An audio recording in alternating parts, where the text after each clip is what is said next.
আজিকার কাণ্ডে এবার আদালতে রিপোর্ট জমা দিল সিবিআই। এর আগে গত 21শে মে সিবিআইকে রিপোর্ট দেওয়ার নির্দেশ দিয়েছিল আদালত। সেই নির্দেশ অনুযায়ী রিপোর্ট জমা সিবিআইয়ের। আদালতের নির্দেশে 3 সদস্যের সিট গঠন আদালতে জানিয়েছে সিবিআই। সিবিআই তদন্ত হস্তান্তরে দেরি, তথ্য প্রমাণ বিনষ্ট করার জন্য কারা দায়ী, এটাও তো একটা অপরাধ মন্তব্য করেছেন বিচারপতি শম্পা সরকার। চার্জশিট দাখিল করার পর 1 বছর 7 মাস কেটে গিয়েছে। মন্তব্য বিচারপতি তীর্থঙ্কর ঘোষের। পরিবারের কি অভিযোগ আছে, কেউ অপরাধীদের আড়াল করার চেষ্টা করছে কিনা সিবিআইকে খুঁজে বের করতে হবে, এই মন্তব্য করেছেন বিচারপতি। একাধিকবার সমস্ত বিষয় খতিয়ে দেখা হয়েছে, পরিবারের সব বক্তব্য শুনে উত্তর দেওয়া হয়েছে সওয়াল সিবিআইয়ের। সিবিআই বলছে মায়ের বক্তব্য নিয়েছেন, সেটা কোথায়, প্রশ্ন বিচারপতি শম্পা সরকারের। আমরা তার বক্তব্য লিখে রেখেছি, জানিয়েছে সিবিআই। এই মামলায় সিবিআই গা ছাড়া মনোভাব দেখাচ্ছে বলেও মন্তব্য করেন বিচারপতি তীর্থঙ্কর ঘোষ।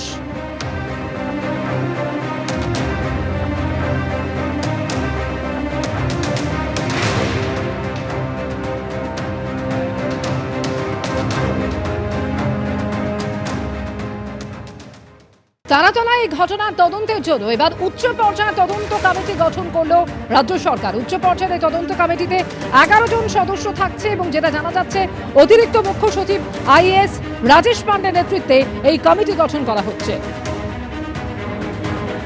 তারাতলায় যে বিপর্যয় ঘটে গিয়েছে 7 দিনের মধ্যে রিপোর্ট তলব করা হচ্ছে। 11 জন সদস্যের এবার উচ্চ পর্যায়ের তদন্ত কমিটি গঠন রাজ্য সরকারের।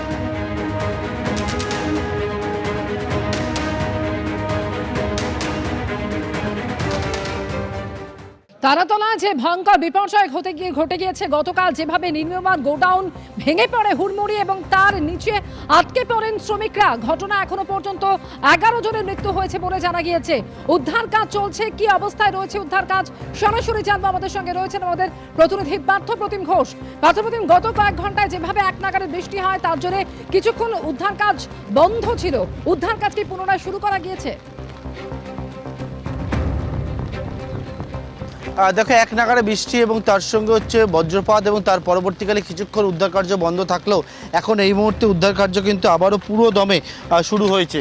আমরা দেখতে পাচ্ছি এনডিআরএফের টিম, তারা যেহেতু এখানে জল জমে গেছিলো বিভিন্ন জায়গায় ভেতরে, সেই জল একদিকে বার করার চেষ্টা করছেন, অন্যদিকে সেনাবাহিনীকে দেখতে পাচ্ছ এই দুর্যোগপূর্ণ আবহাওয়ার মধ্যে তারাও হচ্ছে সেখানে উদ্ধারকারী দল, তারা কিন্তু উদ্ধার কার্য সেটা চালাচ্ছেন। এবং আরও একজনে খুব সম্ভবত যেই জায়গার ছবি বর্তমানে দেখতে পাচ্ছ সেখান থেকে সন্ধান মিলেছে বলে আমরা মনে করা হচ্ছে, কারণ সেই জায়গায় স্ট্রেচার নিয়ে যাওয়া হয়েছে, সেখানেও ধ্বংসস্তূপের নিচে আরও একজনকে উদ্ধার করা হবে তেমনটা আমরা দেখতে পাচ্ছি। ইতিমধ্যে সেনা এবং জাতীয় বিপর্যয় মোকাবিলা বাহিনী তারা একযোগে গতকালকের থেকে যে উদ্ধার কার্য হয়েছিল তারপরে কিন্তু সেই উদ্ধার কার্যের কাজ এখনও পর্যন্ত চালিয়ে যাচ্ছে।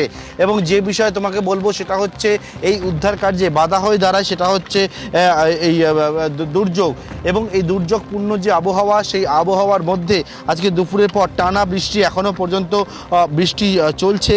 এবং সেই বৃষ্টিতে মুষলধারায় যে বৃষ্টি শুরু হয়েছিল তার পরবর্তীকালে কিছুক্ষণের জন্য উদ্ধারকারী দলের যে কাজ সেই কাজ থমকে যায় এবং তারপরে আবারও বৃষ্টি একটু কমতেই অ্যাম্বুলেন্সগুলো প্রস্তুত রাখা হয়েছে। এবং যে জায়গায় ছবি দেখতে পাচ্ছ যেখানে বর্তমানে জাতীয় বিপর্যয় মোকাবিলা বাহিনী, সেনাবাহিনী, কলকাতা পুলিশের বিপর্যয় মোকাবিলা বাহিনী তারা রয়েছেন, এবং একটি ক্রেনের সাহায্যে যে জায়গায় এই কংক্রিটের যে অংশ সেই অংশকে একবারে উঁচু করে কোনো রকম টান দিয়ে রাখা হয়েছে। সেই জায়গায় কিন্তু ভার্টিক্যাল ড্রিল করে ভেতরে জায়গাটা অনেকটা খালি করে সেখানে কেউ রয়েছেন বলে মনে করা হচ্ছে, তাকেও কিন্তু অর্থাৎ নতুন করে উদ্ধার কাজে যেন কোনো সমস্যা তৈরি না হয় সেটা সুনিশ্চিত করা হয়েছে। আর ইতিমধ্যেই আরো একজনকে উদ্ধার করা হচ্ছে, আমরা যে ছবিও সরাসরি দেখতে পাচ্ছি। সকালে 5 জনকে উদ্ধার করা সম্ভব হয়েছে এবং আরো একজনকে উদ্ধার করা হচ্ছে ধ্বংসস্তূপ থেকে।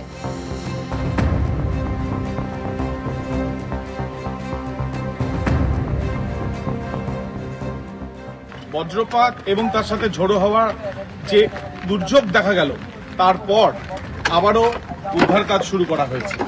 আমরা ঠিক ঘটনাস্থলের সামনে রয়েছি এবং দেখতে পাচ্ছি এনডিআরএফ এর যারা জওয়ানরা রয়েছেন, তারা পুলিশ এবং তার সাথে সাথে আর্মির অফিসাররা তারা এখানে রয়েছেন।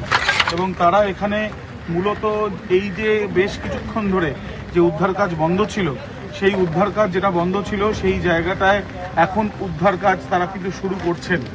যদিও এই ক্ষেত্রে তাদেরকে অনেক বেশি সতর্ক থাকতে হচ্ছে। তার কারণ একটা যে পরিস্থিতি তৈরি হয়েছে, সেখানে টানা বৃষ্টি ঝোড়ো হাওয়াতে কাজ সম্পূর্ণ বন্ধ ছিল, তার মধ্যে বজ্রপাত। এই মুহুর্মুহু বজ্রপাতে তাতে কিন্তু কাজ সম্পূর্ণ থমকে ছিল।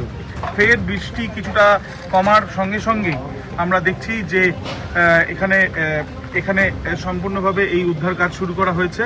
এবং এই যে উদ্ধার কাজ শুরু করা হয়েছে, এখন দেখার বিষয় ভেতরে কেউ যদি আটকে থাকেন তাহলে সেই ক্ষেত্রে তাকে দ্রুত এখান থেকে বার করা যায় কিনা। তার কারণ ইতিমধ্যে যে জায়গায় হোলগুলো তৈরি করা হয়েছিল সেখানে ঢেকে রাখা হয়েছিল, সেই ঢেকে থাকা প্যাকেটগুলো সেগুলো সেখান থেকে সরিয়ে নেওয়া হচ্ছে। আবারও উদ্ধার কাজ শুরু করা হয়েছে উদ্ধারকারীদের তরফ থেকে। এবিপি আনন্দ, এগিয়ে থাকে, এগিয়ে রাখে।